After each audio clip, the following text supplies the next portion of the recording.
Good morning, students. The next chapter which we are going to start with, it is administration, society and culture under the Delhi Sultanate.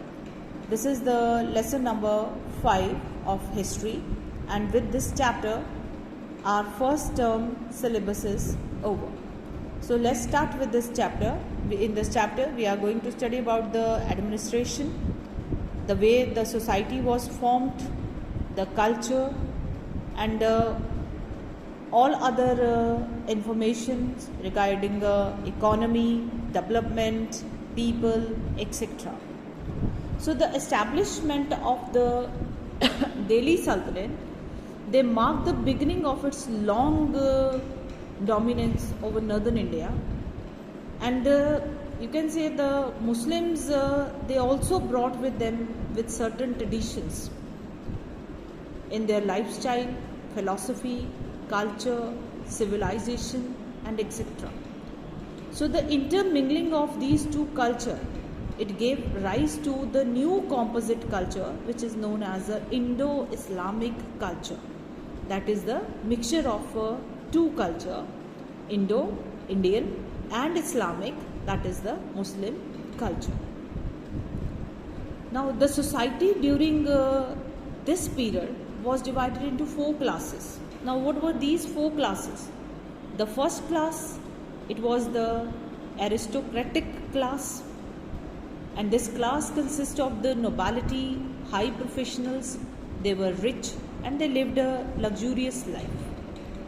The second important group was the ulamas and the Hindu priest who advised the Sultan. The third category of people or the town dwellers consisted of officials, merchants, artisans, etc. The common people or the peasantry who formed the bulk of the population were poor and they did not have enough to satisfy their needs.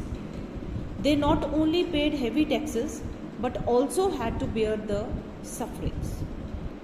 So that the period, it witnessed the rigid system of caste among Hindus.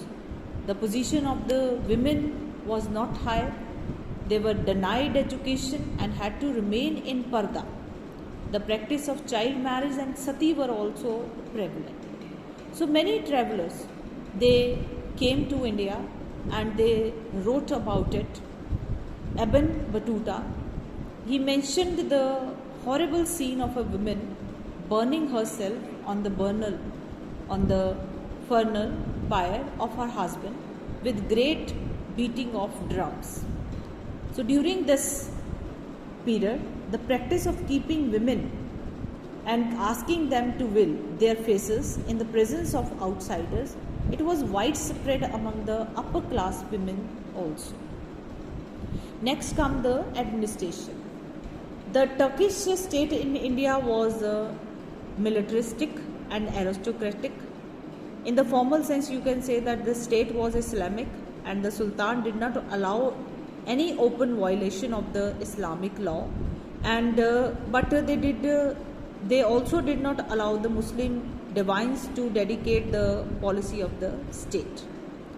So that is why the historians Barni refused to consider the state in India as truly Islamic, but one based on worldly and secular consideration.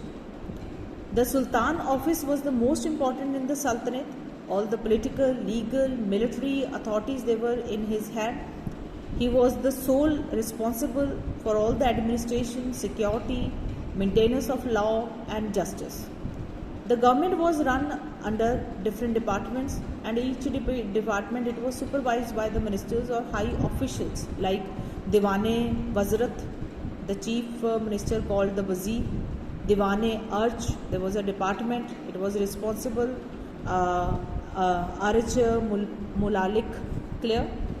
His main work was to recruit, equip and pay the army.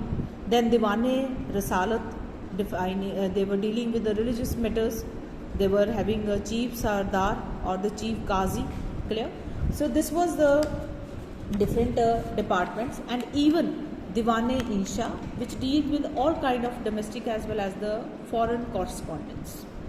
Then they started with the Ikta system.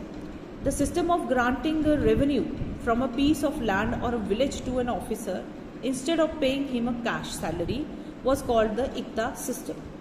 So under this system, an officer, Iktadar, would collect the revenue from his territory, that is Ikta. He would keep a certain amount of his salary from this revenue, and another part of revenue was spent for maintaining the soldiers for the Sultan. So this was the Ikta system. Now come to the economy. Inland and overseas trade, both they were flourished under this time. Delhi, Daulatabad, Lahore were some of the great trading centers. India developed trade relations with Europe, Malaya, China, Central Asia, Afghanistan, Persia, Tibet, Bhutan, and trade was also encouraged by the rulers of India. The roads, the coins played an important role in flourishing of trade. Tanka, which was a silver coin, it was started by Iltutmish and it was widely used in the market. Agriculture, it was the main occupation of the people of India. The chief industries during that time was textile, sugar, hardware, paper manufacture, and small factories also developed during this period. Architecture. So architecture was really a blend of Hindu and Muslim style, which we have already read that it was known as an Indo-Islamic style. So they made use of red sandstone. The another important architecture form used were arch, dome, minaret, floral designs, geometrical designs, clear, and even the many monuments were engraved with calligraphy. Verses from the Holy Qurans, they were inscribed over there. Qutbuddin started the construction of Qutb Minar, and later on it was completed by the Iltutmish. The construction, it is a wonderful, you can say, monument of Islamic architecture, and the structure has been declared a UNESCO World Heritage Site also. Then the structure which represent the architectural styles were Kutabe Islam Mosque in Delhi, Adhai Deen ka Jhompra, Ajmer, then Qutb Complex, Turlangabad Fort, Firoz Shah Kotla, Tomb of Sikandar Lodi. Okay, so these were some of the important monuments which we get in this period. Now paintings, they were another art which flourished during this time. Miniature paintings were used. Most of the Sultan got their portraits made by skilled painters. Palaces, temples, they were decorated. Music also. Then influence of the Persian and Arabic music. They gave a new form of music which is known as a Hindustani classical music. Amir Khusro, famous poet and magician, he contributed a lot in the combining Persian music with the music of India. It was he who introduced qawwalis and ghazals. Combination of beautiful poetry with the melody is also a contribution of the Sultanate period. Sitar, sarangi, tabla, rabab, musical instrument which plays a very important role in the Indian music, they were introduced. Kathak, a beautiful dance form. Clear? The Sultanate period saw the rise of devotional music also. Bhakti saints such as Mirabai, Kabir, Chaitanya Mahaprabhu, they used kirtans and bhajans. And the Sufi saints like Nizamuddin Aulia, then Amir Khusro, these were some of those who were using qawwalis to spread the message of God to the people.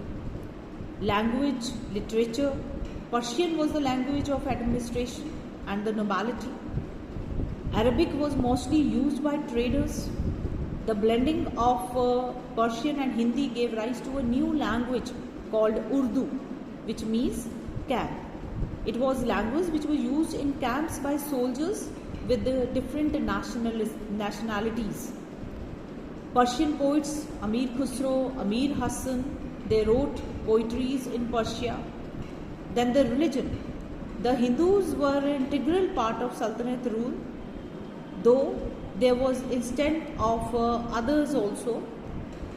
And both Bhakti and Sufi saints was great religion teachers of time who emphasized religious tolerance, equality, harmony, liberal attitudes toward religion.